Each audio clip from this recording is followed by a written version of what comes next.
Pfizergan is good as Pfizer gone on this healthcare edition of Industry Focus.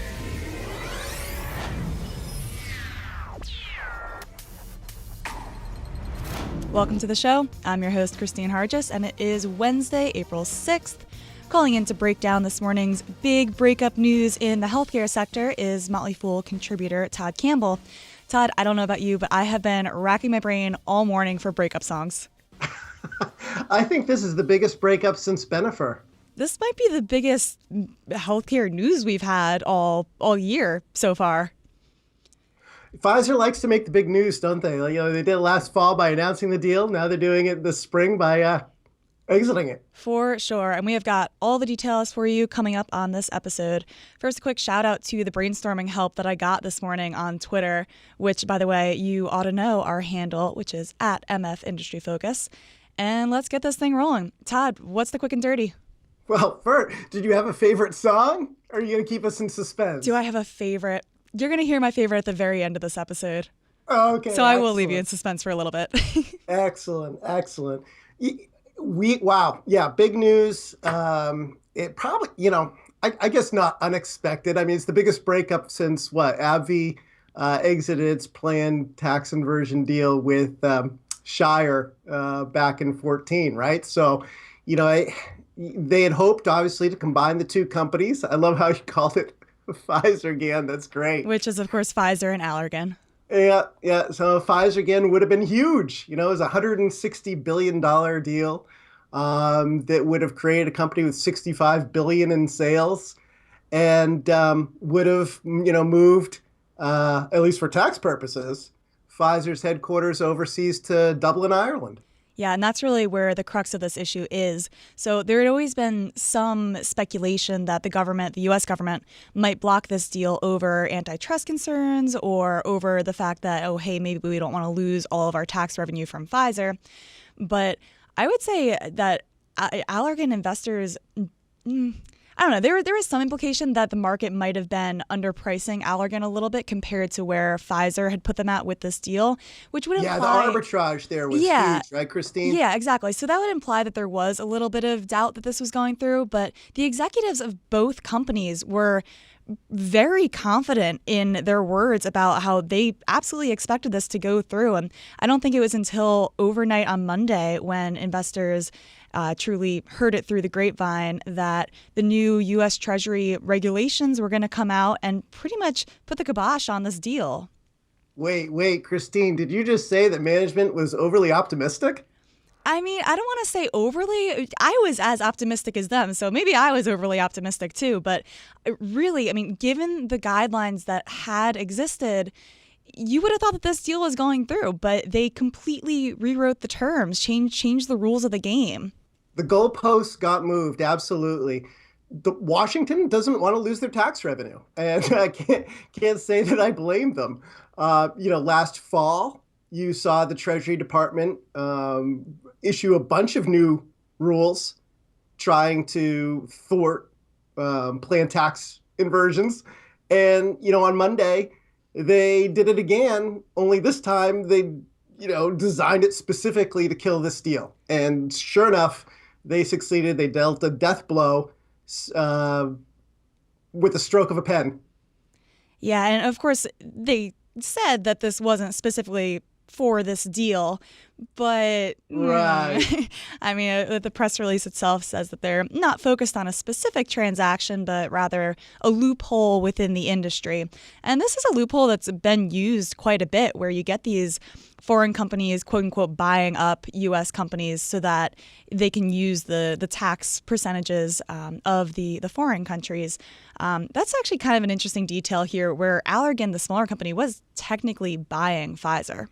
I know, crazy, right? I mean, here's Allergan with $15 billion in trailing 12-month sales. You got Pfizer doing, $50 billion. And, Pfizer obviously being a lot larger in terms of market cap company than Allergan. Yeah. But the reason that they did that was because, at the time, they were trying to skirt the rules that the Treasury had put in place that would restrict their ability to, move their tax domicile from the U.S. to Ireland. It's a really kind of wonky set of rules, but, we should probably get into that for our listeners. I'm going to have you lay that out. There's a lot of numbers in there. Yeah. Okay. Well, you know what? Let's try and make it really, really simple. In order for you to successfully invert to another, country for tax purposes, the U.S. company's shareholders can't own more than 80% of the combined entity once the deal is done. If you own between 60% and 80%, you get hit with some tax penalties. So ideally, you want to structure the deal so that the U.S. owners of Pfizer, okay, shareholders, wouldn't own more than 60% of the combined Pfizer. And the way that they did the deal was they structured it so that Pfizer would own, Pfizer shareholders would own 56% of the combined entity, thereby putting them below that 60% threshold and nicely below the 80%. Yeah, nice buffer zone too, a whole 4%. Right, came right in skin of their teeth. But, unfortunately, one thing that they didn't count on was, Jacob Lew at the Treasury Department. Yeah, so really the game changer here was the fact that now with these new rules, essentially the last 3 years of Allergan's inversion type actions are being discounted. And this is a company that has grown by acquisition, used to be known as Actavis. And when it was Actavis in October 2013, they took over Warner Chilcott. That was an $8.5 billion transaction, which moved their tax home to Ireland to begin with. Then a couple years later, July 2015, they acquired Forest Laboratories for $28 billion. And then finally, they took over Allergan itself for $70.5 billion. And that's where you get the name change over to Allergan as we know it today. So with these new rules, they're essentially discounting the value of those acquisitions from the value of Allergan. Right. So basically, they're telling Pfizer that, hey, when you do that calculation, guess what? You know how big Allergan is? Well, you know how big it got over the last 3 years because of its acquisitions? Those acquisitions don't exist. So do your math again. And sure enough, I'm sure that Pfizer crunched those numbers every way they possibly could and weren't able to get it below that 60% threshold. And this is really interesting to me, too, because Pfizer had said that this deal is not about the tax inversion. They were saying that it's more about bolstering up their business, and you hear all this talk about potentially breaking up Pfizer into different business units. But now all of a sudden this tax scenario doesn't work, and Pfizer tells Allergan to go your own way. So now what? Is this kind of a case where the lesson that we're going to learn from this is that, management sometimes fibs or stretches the truth or whatever? You're right. When this deal got announced, Pfizer had slide upon slide upon slide touting how excited it was to get Allergan's Botox and all of these drugs that are used to treat Alzheimer's and depression and everything else, and this huge pipeline that Allergan would bring to Pfizer. And, sure enough, when push came to shove, eliminating the chance to go from 25% effective tax rate to 17% tax rate is what killed a $160 billion deal. Yeah, and Ian Read, the CEO of Pfizer, his words actually did say something to the effect of, while it's not only about the tax rate, if that part of it were to fall through, then the price point might be a little bit different. So what do you think? Do you think we're going to see another attempt from Pfizer just at a different price? I would have thought that those negotiations already happened, and that for whatever reason, either Allergan looked at it and said, no, we're worth more on a standalone basis, or Pfizer said, you know what, we're really, really not that interested. Yeah, that makes sense. Surprise, we wanted the tax break, and now we're not getting it. Yeah.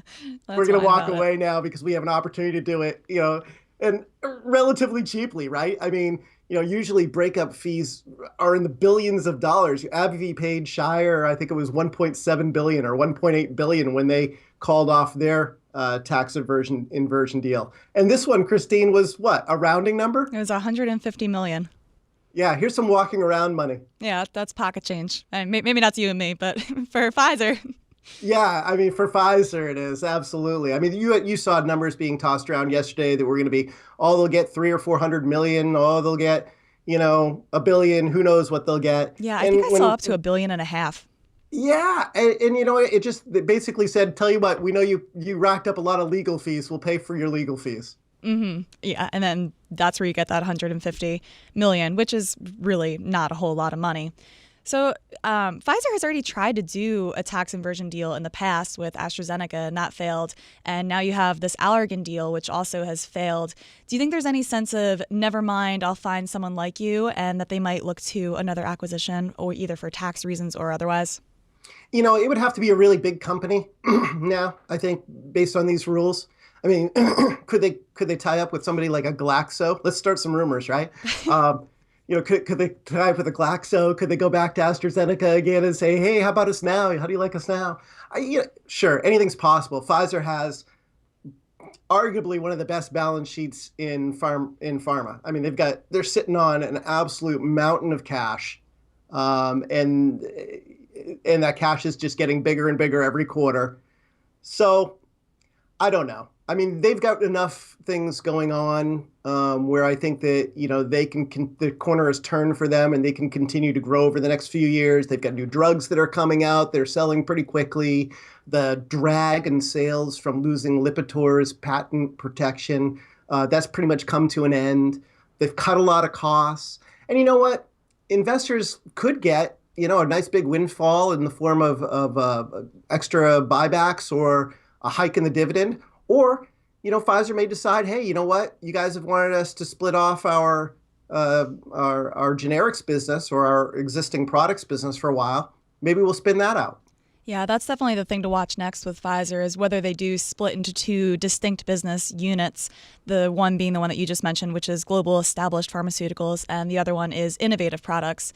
And there have definitely been a lot of speculation about Allergan being of use to that split by bolstering both sides of that portfolio. But either way, Pfizer says that it will still make a decision about any potential separation by the end of this year.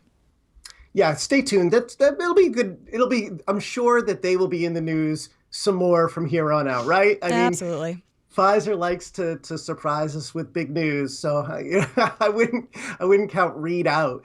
And then of course that brings us to, okay, if Pfizer is going to be hunky dory on its own, what will it mean for Allergan, right? Yep, that was absolutely my next question, which is Allergan at this point channeling Kelly Clarkson, Since You've Been Gone, I Can Breathe, or is Pfizer more like Beyonce's Irreplaceable? What are they going to do next? Yeah, Allergan is, they need a few things to go right for them. But they do have some very intriguing drugs that are in the pipeline. They've got a drug for migraine coming through the pipeline that could be $1 billion seller. They've got some new depression drug coming through the pipeline that could be $1 billion seller. Botox, of course, is a multi-billion dollar blockbuster, and they think they can get it approved for additional indications that could move the needle. This year they're expecting sales to grow in the low double digits. So they're going to go from 15 billion in sales to roughly 17 billion in sales. Solid growth, and then of course that, how much of that translate into earnings and just will depend a lot on how good they are at cutting costs. Well, estimates have them growing earnings at 15% a year for the remainder of the decade. Which would be great. I mean, right? They talked about it in prior investor calls. They talked about $25 a share. Today on his call, the CEO of Allergan said, "Hey, we'd love to get to $30 a share, right?" Of course we would. Right? But the thing that we have to remember too is that we've got non-GAAP EPS and GAAP EPS, and because Allergan's been so acquisitive. It's really hard to say, okay, what's their real earning power absent all these acquisitions? Okay, they're going to earn, if they earn 15 or 20 or $25 on a non-GAAP basis, what does that mean on a GAAP basis? Last year they lost money if you do it on a GAAP basis. That's kind of crazy, yeah. And that does, of course, demonstrate that you probably should look at both. I think the other maybe yellow flag for this company is if you take a look at their balance sheet, they do have quite a bit of debt, but there's a caveat with that, with the potential sale of their generics unit to Teva. One of the biggest concerns that I have with this company, because again, I think investors need to always look at these what could go wrong kind of scenarios. And one of the things that I get a little bit nervous about Although, of course, Allergan says we're on track. This deal is going to close. They're trying to sell their generics business to Teva. And if that deal goes through, they're going to get a check for 33 billion and some change. They're going to get another 6.75 billion worth of Teva stock. Okay. If they get that and the deal closes without a hedge, well, that makes that huge $42 billion in debt that's on their balance sheet become a lot more manageable, right? I mean, they've got 1.2 billion in cash and 42 billion in debt. That's not very good. So getting this money in from Teva would be game changing for the balance sheet. Now, of course, that assumes, right, that this goes through. Yeah, I was just going to say, if I had asked you a couple of days ago which deal was more likely to go through, the Allergan and Pfizer one or Allergan Teva, what would you have said? Whew, great question. I don't know. I was more worried probably about the FTC review of this generics sale. Really? Okay. Then that's definitely kind of nerve-wracking. Because, there's been a lot of pushback on generic drug price increases. Last summer, the Department of Justice actually sent an inquiry to Allergan asking about it, how it was pricing its generic drugs.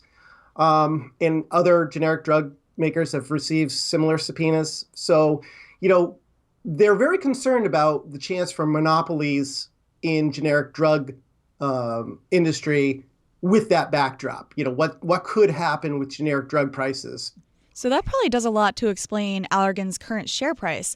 I have been scratching my head a little bit because before the Pfizer plans were announced back in November, Allergan was trading at above $300 a share. They're now at $245. So you would think that they would have traded like higher than they had been previous to this news being announced. But they dropped a good 15% on the news. And so to me, that's like, well, before when it was a standalone business, you had it valued at one place. They say they're going to merge with Pfizer and you devalue them. And then the merger breaks up and they're trading even lower. But I think you might have the key there that it's more doubt about this Teva deal. Well, and it's also, I mean, if Valiant Pharmaceuticals taught us anything, it's this whole idea of acquire, throw a ton of debt on the balance sheet. It may not be such a good thing, right? I mean, it's good until it isn't. And the Allergan CEO, Brent Saunders, has been very clear that he does not want his company to be associated with Valiant, which you could say has a similar model of being very acquisitive. But of course, Allergan, at least according to Saunders, has much more of a reliance on actual R&D. Yeah, they spent about $1.5 billion, I think, on R&D last year. It's certainly not, the same levels you'd see with a Pfizer or Johnson & Johnson or something. But it's, it's a good amount of money, and they do have some intriguing specialty drugs making their way through. And I would agree with you on that front, that their pipeline certainly has more potential than, say a Valiant, if you will. But deleveraging that balance sheet is going to be important. One of the things that Allergan's CEO really, really hammered home on that conference call today was, we're going to do whatever it takes to maintain our investment grade rating. So keep an eye out there for what Moody's says about Allergan after this deal has now been scuttled. Yeah, that's definitely good advice. I will also put a little bit more of a positive commentary from Saunders in there, just about how strong their pipeline is. He pointed out that they have 70 mid to late stage programs, including 14 expected approvals and 16 regulatory submissions in 2016 alone. So you do have a good number of question marks with this business, but hopefully they don't get hit out of the blue again with something unexpected, maybe such as the Teva deal falling through. And hopefully they can be singing the Gloria Gaynor karaoke favorite, I Will Survive. That's my last bad music reference I'm going to make on this show, just so y'all know. Yeah, they're going to be fine as long as this Teva deal goes through, I would think. The book value of the company is like $189 a share. You're not paying a lot more than book. If you're using the non-GAAP EPS estimate, it's about 14. The shares are trading around 14 times forward EPS estimates. Not bargain basement, but certainly not sky high valuation. Right. Well, there you have it, folks. That's our take on what just may be the biggest healthcare news so far in 2016. If you have comments or questions, feel free to email us at industryfocus@fool.com. Thanks so much, Todd, and thanks to our listeners. I hope I don't get any terrible breakup songs stuck in your head for the rest of the day. And we will talk to you all next week. As always, people on the program may have interests in the stocks that they talk about, and the Motley Fool may have formal recommendations for or against, so don't buy or sell stocks based solely on what you hear.